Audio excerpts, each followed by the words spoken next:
Peter, your investing philosophy is often summed up as buy what you know. And there's some truth to that, and it's also often way oversimplified. Sure. Can you explain what you did mean by that and what you didn't mean? Well, it bothers me that people are very dangerous when they invest. This word play the market, that's a dangerous term. But if you do some work, do some research, know what you own, look at the research, look at the balance sheet. If you could add 8 and 8, get fairly close to 16, you can find out this company has lots of debt, no cash, they're in trouble. You shouldn't own it. So a little bit of research. People are careful when they buy a refrigerator, careful when they take a vacation. And they'll put $5,000, $10,000 some stock to hear on the bus or to party. That's dangerous. So when you say buy what you know, you also thought that the regular investor might be able to get an inside advantage by sticking to an industry he's familiar with or seeing something that she realizes is a great product. Imagine if you were in a mall the last 50 years. You would have seen Gap when it was hot. You would have seen Limited when it was hot. You would have seen when it was not hot. You would have seen when they were starting, people weren't excited about Gap anymore. And then you do some research, say, well, gee, there's a lot of Limited stores, but we're only at 20. You know, they can go to 400. So you see a company. I did really well with Dunkin' Donuts, a local company. I did well with Stop and Shop. But people could see that this is really some people showing up, or I guess the Sunglass Hut, no one's there anymore. So I mean, that's research. That's fundamentals. So but you don't leave the mall, though, and buy that day. You have to do some more work. That's the important point. Yeah. So today, there's so much information everywhere, information overload. Does that make it harder for active investors? The indexers say everyone's got access to the same information at the same time. You can't beat the market. Well, the way you beat the index is you avoid the stocks to go down. You avoid the steel companies and the oil companies and Sears and Penny and where the companies are deteriorated. I mean, companies are dynamic. Behind every stock, there's a company. These are not lottery tickets.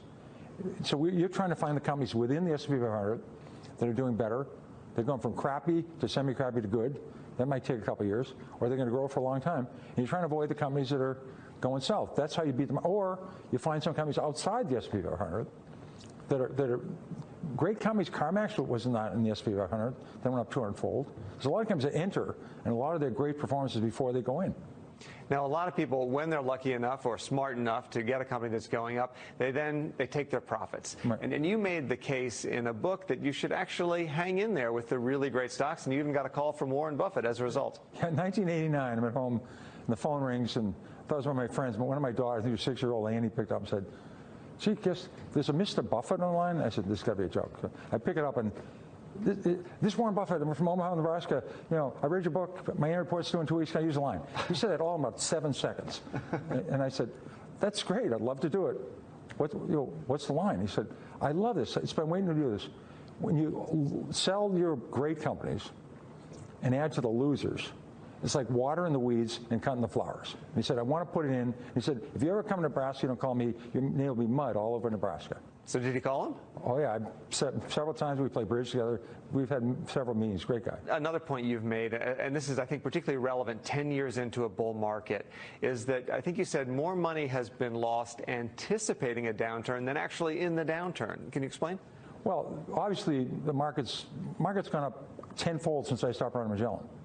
So you make more money on the upside. The market's going to be a lot higher in 10 years from now, 20 years from now, 30 years from now. Trying to predict the market is really a waste. I don't know what it's going to do. It can go down. When I ran Magellan, 13 years, it declined 10% or more, 9 times the market. Wow. I had a perfect record. I went down more than 10% every time. Wherever the market went down, I went down more. But over the long term, the upside is more than the downside. So you got to say to yourself, do I need the money in the next month? Do I need the money in the next year? Do I have kids going to college? Do I have a wedding coming up? Then you're a bad investor. If you can keep putting money in, you have 5, 10, 15, 20, 25 year, you should do well.